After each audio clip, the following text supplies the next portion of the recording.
আসসালামু আলাইকুম। তৃতীয় ক্লাসে স্বাগত। সেট তৈরি করেছি এই যে, ঠিক আছে। এখন আমার এটা ভালো লাগে না, আমি অন্য আরেকটা থিম ডাউনলোড করব। এটাকে আমি রিসেট করব কিভাবে, এটাকে আমি বাদ দিয়ে দিব কিভাবে, এটা নিয়ে আজকের ভিডিও। ছোট্ট একটা ভিডিও। তো সর্বপ্রথম আমি আমার ওয়েবসাইটে গেলাম, যাওয়ার পরে আমি যাব কোথায়, প্লাগইনে।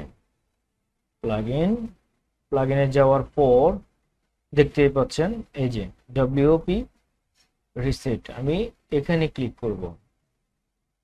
আমি আবারও দেখাচ্ছি, এটা কিন্তু আমার এখন মূল থিম, ঠিক আছে। সরি, এটা না, আমি একটু আমার সাইডে যাই, দেখতে পাবেন এখন কি অবস্থা আছে। এখন এই যে আমি একটা থিম ইনস্টল করছি, এটাকে আমি কিভাবে রিমুভ করব বুঝতেছি না, তাই না। এটাকে রিসেট করব কিভাবে, এটাই আজকের মূল ভিডিও। এখানে যাওয়ার পর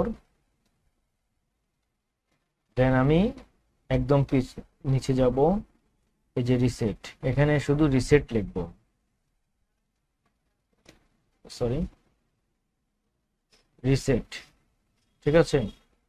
এটা কোনটা, প্রোটা, এই যে এটা সরি, এটাতে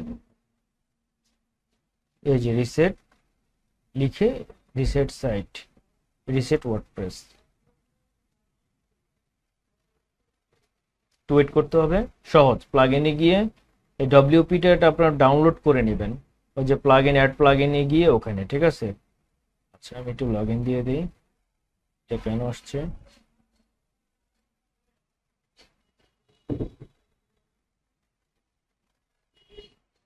আর আপনি ডব্লিউপি রকেটটা সরি ডব্লিউপি রিসেটটা কিভাবে ডাউনলোড করবেন, প্লাগইনে যাবেন, প্লাগইনে গিয়ে অ্যাড প্লাগইনে গিয়ে সার্চ বাটনে গিয়ে লিখবেন ডব্লিউপি রিসেট, লিখলে অ্যাক্টিভ ইনস্টল ডাউনলোড অ্যাক্টিভ হয়ে যাবে, ঠিক আছে। সোজা চলে আসছে। এখন দেখি এটা দেখাচ্ছে না আমার, আমি একটু রিলোড করে দেখি কি আসে। দেখেন চলে আসছে আমার বাই ডিফল্ট যেটা ছিল এটা।